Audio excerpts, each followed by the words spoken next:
Hello everyone, welcome to exam टेजी। आज की इस वीडियो में हम लोग बात करने वाले हैं सीयूईटी पीजी का जो फॉर्म रिलीज हो गया है। तो कौन कौन सी बड़ी सेंट्रल यूनिवर्सिटी है जिसको अभी तक इंक्लूड नहीं किया गया है।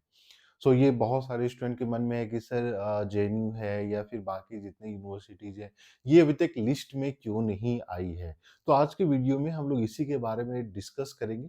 और आप जिस भी रीजन से हैं, क्योंकि एक चीज आप लोग को हमेशा याद रखना है कि सीयूईटी पीजी के लिए जो एडमिशन प्रोसेस होता है उसमें अलग अलग रीजन्स के भी यूनिवर्सिटीज, जो सेंट्रल यूनिवर्सिटीज हैं, वो सारे इंक्लूड होते हैं।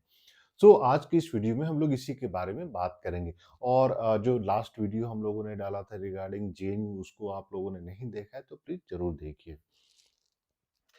आप जैसा कि जानते हैं, सीयूईटी का फॉर्म जो है 26 ऑफ दिसंबर को आ गया था। और यहाँ पे यूनिवर्सिटीज अगर आप चेक करते हैं तो यहाँ पे आपको वो सारी यूनिवर्सिटीज जो अभी तक सीयूईटी में इंक्लूड कर दी गई है, वो सारी यूनिवर्सिटीज को आपको यहाँ देखने को मिलेगा। लेकिन जो पिछला वीडियो हम लोगों ने बनाया था और इस वीडियो में आपको एक चीज चेंजेस देखने को मिलेगी। चेंजेस ये है कि लास्ट बार जब हम लोगों ने वीडियो बनाया था तो for example central universities of Haryana, central university of Himachal Pradesh, central university of Jammu, Rajasthan, Kerala, Jharkhand तो था, बिहार था, सेंट्रल यूनिवर्सिटी तमिलनाडु, ये सारे सेंट्रल यूनिवर्सिटीज इंक्लूड नहीं किए गए थे। एक जो हम लोगों ने आपको पहले ही बात बताई थी कि आगे चलकर जो है, अगर हम लास्ट ईयर से कंपेयर करते हैं तो लास्ट ईयर टोटल करीब करीब 150 यूनिवर्सिटीज थी जिन्होंने एडमिशन जो सीयूईटी के थ्रू लिया है। लेकिन यहाँ पे आप इस बार सेंट्रल यूनिवर्सिटीज का लिस्ट देखिएगा तो ये लिमिटेड यूनिवर्सिटीज ही आपको यहाँ पे देखने को मिलेगी। त्रिपुरा यूनिवर्सिटी आपको यहाँ पे देखने को मिलेगा जो पहले इंक्लूड नहीं किया गया था।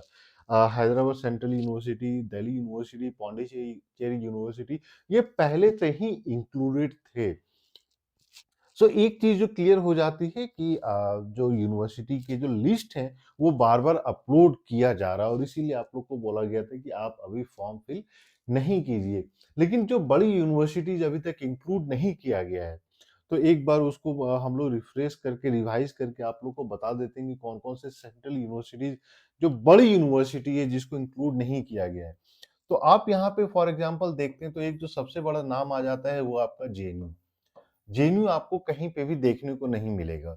दूसरा जो यूनिवर्सिटी आ जाती है वो है आपका BHU, Banaras Hindu university. BHU को भी इंक्लूड अभी तक नहीं किया गया है।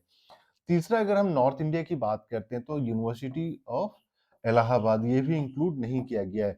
लेकिन दिल्ली की एक स्पेसिफिक यूनिवर्सिटी की बात करते हैं, for example AUD, Ambedkar university Delhi, ये जो है सेंट्रल यूनिवर्सिटी नहीं है, ये स्टेट स्पेसिफिक यूनिवर्सिटी है जो कि दिल्ली गवर्नमेंट चलाती है और ये दिल्ली में बेस्ड है। लेकिन वैसे ही अगर हम नॉर्थ ईस्ट की बात करते हैं तो फॉर एग्जांपल मणिपुर यूनिवर्सिटी, आपका सिक्किम यूनिवर्सिटी, अरुणाचल प्रदेश यूनिवर्सिटी, ये सारे यूनिवर्सिटीज नहीं इंक्लूड किए गए हैं। वैसे ही महाराष्ट्र का यूनिवर्सिटी ऑफ मुंबई आपको कहीं देखने को नहीं मिलता है। यूनिवर्सिटी ऑफ राजस्थान जो है, गुजरात यूनिवर्सिटी, ये सारी यूनिवर्सिटीज आपको देखने को नहीं मिलेंगे। ये इंपॉर्टेंट हो जाता है कि जितने लोगों का ये क्वेश्चन था कि सर क्या जेएनयू अपना सेपरेट एग्जाम कंडक्ट कराएगा, क्या बीएचयू का सेपरेट एग्जाम कंडक्ट होगा, क्या उनके एग्जाम पैटर्न क्या होंगे, तो इन सब से बचने के लिए मैं आप लोग को पहले ही बोल रहा था कि आप अभी इस चीज के बारे में नहीं टेंशन लीजिए कि कौन सी यूनिवर्सिटी इंक्लूडेड है, कौन सी यूनिवर्सिटी इंक्लूडेड नहीं है। क्योंकि आने वाले टाइम में जो हम लोगों की बात हुई है उससे यही क्लियर हो रहा है कि सारी यूनिवर्सिटीज को धीरे धीरे करके इंक्लूड किया जाएगा। और main universities for example JNU, BHU, Allahabad, Manipur university, Sikkim university, Arunachal Pradesh university, Rajiv Gandhi university, ये सारे यूनिवर्सिटीज को फटाफट इंक्लूड किया जाएगा। इसलिए आप लोगों को फॉर्म फिल करना है तो आप लोग थोड़ा सा एक हफ्ता वेट कर लीजिए। जनवरी के फर्स्ट वीक में न्यू ईयर आ जाता है, आप उसके साथ जो है फॉर्म फिल कर सकते हैं। क्योंकि मैंने आपको पहले ही बताया था कि अभी फॉर्म फिलिंग में कोई भी आप अगर मान लीजिए यूनिवर्सिटी छूट जाती है तो आप आगे चलकर फिर से अप्लाई नहीं कर पाएंगे। तो उस चीज का आपको जो है ध्यान में रखना है।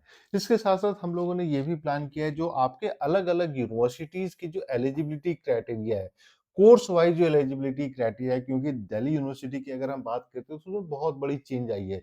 तो एक तो हम लोग यूनिवर्सिटी वाइज भी डिस्कस करेंगे, इसके साथ-साथ ये भी डिस्कस करेंगे कि मान लीजिए आप एमए ज्योग्राफी में अप्लाई करना चाहते हैं, एमए फिजिक्स में अप्लाई करना चाहते हैं, तो आपके पास कौन-कौन यूनिवर्सिटीज़ के ऑप्शंस हैं, जहाँ पे आप अप्लाई कर सकते हैं और उसके क्या-क्या एलिजिबिलिटी क्राइटेरिया है। तो उसके बारे में भी हम लोग डिटेल में डिस्कस करेंगे। सिलेबस के बारे में डिस्कस करेंगे कि सिलेबस में क्या चेंजेज़ आए हैं। तो अगर आपने अभी तक एग्ज़ाम ट्रेजी को सब्सक्राइब नहीं किया है, तो प्लीज़ सब्सक्राइब कर लें और नोटिफ़िकेशन बेल भी दबा लें सो दैट जितने भी अपडेट आते हैं, सारा अपडेट आपको मिलता रहे। और इसी के साथ मैं आपको बता दूँ कि एग्ज़ाम ट्रेजी की तरफ से जो है बहुत सारे सब्जेक्ट्स के previous papers, test series, question bank सब कुछ प्रोवाइड किया जा रहा है। तो उसके लिए आपको 8448878849 पे कॉल या मैसेज आपको करना है। और एंट्रेंस एग्ज़ामिनेशन रिलेटेड किसी भी तरीके की कोई भी क्वेरी है, तो आप कॉल या मैसेज करके पूछ सकते हैं और आपको सारा डिटेल्स एक बार में सारा कुछ शेयर किया जाएगा। आपके कुछ स्पेसिफिक क्वेश्चन है तो आप वीडियो के कमेंट में भी कमेंट करके पूछ सकते हैं, will try to answer it as soon as possible. So thank you and wish you all the very best.